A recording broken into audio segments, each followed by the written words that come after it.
இந்த தேர்தல் பத்திரம் கொண்டு வந்தது சட்டவிரோதமானது, அதை ரத்து செய்து உச்சநீதிமன்ற தலைமை அமர்வு தீர்ப்பு ஒன்றை வழங்கியிருக்கிறது. இந்த தீர்ப்பு முதல்ல நீங்க எப்படி பாக்குறீங்க? இது வரவேற்கத்தக்க ஒரு தீர்ப்பாக நீங்க கருதுறீங்களா? உங்களுடைய இது ரொம்ப இம்பார்ட்டன்ட் தீர்ப்பு. இது வெறும் இல்லீகல்னு சொல்லிட்டாங்க மட்டும் நீங்க பார்க்க முடியாது.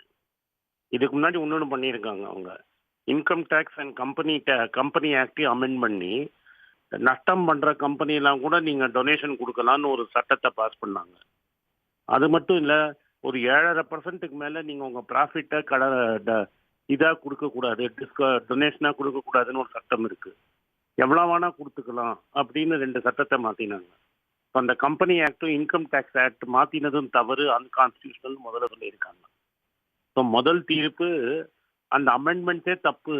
எந்த அமெண்ட்மெண்ட்னால எலக்டோரல் பாண்ட் வருதோ அந்த 2 அமெண்ட்மெண்ட்டே தப்புன்னு சொல்லியிருக்காங்க. அதுக்கப்புறம் என்ன சொல்றாங்கன்னா, ஆர்டிகல் 19/1 ரைட் டு இன்ஃபர்மேஷன், அதாவது ஒரு டெமோக்ரஸியில, ஜனநாயகத்துல நம்மளை ரெப்ரசன்ட் பண்ற ஒரு அரசியல் கட்சிக்கு யார் பணம் கொடுத்தாங்கன்னு தெரியறது ஒரு குடிமகனோட ஃபண்டமெண்டல் ரைட். யார் வேணா, இப்ப நீங்க நான் எதிர்கட்சியில இருக்கலாம், இல்லை நான் ஒரு காமன் மேனா இருக்கலாம், யாரா இருந்தாலும் நான் எந்த கட்சிக்கு எவ்வளவு காசு போச்சுங்கிறத நான் காட்டணும் அப்படிங்கிறத சொல்லியிருக்காங்க.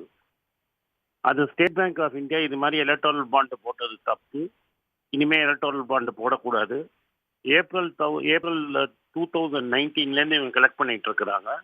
5 வருஷமா நீங்க எவ்வளவு பணம் கலெக்ட் பண்ணிருக்கீங்க, எவ்வளவு பாண்ட் இஷ்யூ பண்ணிருக்கீங்க, இந்த பாண்டெல்லாம் யார் வாங்கியிருக்காங்க, இந்த பாண்டு மூலம் எந்த கட்சிக்கு போயிருக்கு, எந்த கம்பெனி போயிருக்கு, செல் கம்பெனி மூலமா போயிருக்கா, நட்டம் போடுற கம்பெனியா இருக்கான்னு எல்லா டீட்டெயில்ஸையும் நீங்க எலெக்ஷன் கமிஷனுக்கு மார்ச் 13 கொடுக்கணும் அப்படின்னு ஸ்டேட் பேங்க் ஆஃப் இந்தியாவுக்கு ஆர்டர் போட்டிருக்காங்க. எலெக்ஷன் கமிஷனுக்கு என்ன சொல்லியிருக்காங்க, நீங்க அதை அப்படியே அமைக்கிட முடியாது, அதை உங்க வெப்சைட்ல பப்ளிஷ் பண்ணி யார் வேணா அதை பார்க்கலாம் அப்படிங்கிறத நீங்க கொண்டு வரணும்னு சொல்லியிருக்காங்க. அப்போ எந்தெந்த கம்பெனி, எந்தெந்த ஷெல் கம்பெனி எவ்வளோ டொனேஷன் கொடுத்துருக்காங்க அப்படிங்கிறத எல்லாருக்குமே தெரியும், எந்த கட்சிக்கு கொடுத்துருக்காங்கன்னு தெரிஞ்சிடும். இது காங்கிரஸின் ஜெயந்த் தாக்கூர், அதுக்கப்புறமா communist party of India marxist and main petitioner ADR, association for democratic reforms, 3 பேரும் சேர்ந்து போட்ட கேஸு. இதுல யுனானிமஸ் ஜட்ஜ்மெண்ட், அதாவது எந்த நீதிபதியும் மறுத்து கருத்து சொல்லல, ஒரு டிசென்டிங் நோட்டே இல்லாம யுனானிமஸா சொல்லியிருக்கிறாங்க. என்னை பொறுத்த வரைக்கும் இது ஃபைனான்ஸ் மினிஸ்ட்ரிக்கு ஒரு பெரிய செட்பேக்கு. இப்ப இருக்கிற ஃபைனான்ஸ் மினிஸ்டர் தார்மீக பொறுப்பு எடுத்து இதை உடனே ரிசைன் பண்றதை தவிர வேற வழி இல்லை. ஏன்னா இவங்க பண்ண அமெண்ட்மெண்ட் எல்லாமே தப்புன்னு வந்துருச்சு. ஏன்னா இது வெறும் எலக்டோரல் பாண்டை மட்டும் இல்லீகல்னு சொல்லல, இவங்க இன்கம் டேக்ஸ் சட்டத்தை மாத்தினது, கம்பெனிஸ் ஆக்ட் சட்டம் மாத்தினது எல்லாமே இல்லீகல். ஸோ ஒரு தார்மீக பொறுப்பு எடுத்துக்கிட்டு ஃபினான்ஸ் மினிஸ்ட்ரி தான் இதை பண்ணதுனால மினிமம் ஒரு ஃபைனான்ஸ் மினிஸ்டர் ரிசைன் பண்ணுங்கிறது தான் தார்மீக பொறுப்பு.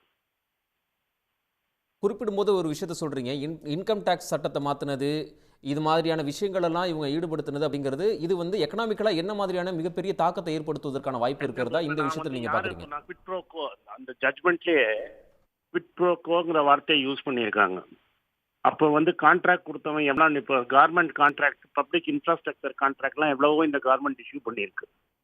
அப்போ இந்த இன்ஃப்ராஸ்ட்ரக்சர் வாங்கின கம்பெனி எல்லாம் எவ்வளோ டொனேஷன் கொடுத்துருக்காங்கன்னு தெளிவா தெரியணும் இல்லையா? இப்ப நான் ஒரு கம்பெனியில நான் கான்ட்ராக்ட் வாங்கினேன், நான் சென்ட்ரல் கவர்மெண்ட்ல இருந்து, நான் எவ்வளவு டொனேஷன் அந்த கட்சிக்கு கொடுத்துருக்கேன்னு தெரியணும்ல.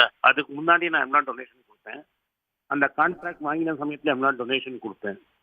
அண்ட் லாஸ் மேக்கிங் கம்பெனி சம்பளம் கொடுக்கறதுக்கும் காசு கிடையாது, நஷ்டத்துல ஓடுற கம்பெனி எப்படி டொனேஷன் கொடுக்கும்? அவனுக்கு ஏதாவது ஆதாயம் இருந்தா தானே சார் டொனேஷன் கொடுப்பான். ஸோ அது மாதிரி நீங்க சட்டம் மாத்தின அதை சொல்லி தான் குவிட் ப்ரோ கோங்கிறாங்க. நஷ்டமா இருக்கிற கம்பெனியை டொனேஷன் கொடுக்கறதுனால குவிட் ப்ரோ கோ ஆயிடலாம் அப்படின்னு சுப்ரீம் கோர்ட் சொல்லி இருக்குது. அப்போ தார்மீக பொறுப்பு எடுத்து ரிசைன் பண்றது தவிர வேற வழியே கிடையாது. நிச்சயமா உங்களுடைய விரிவான பார்வைக்கு மிக்க நன்றி திரு ஆனந்த் சீனிவாசன். உடனுக்குடன் செய்திகளை தெரிந்து கொள்ள சன் நியூஸ் பெல் ஐகானை கிளிக் பண்ணுங்க.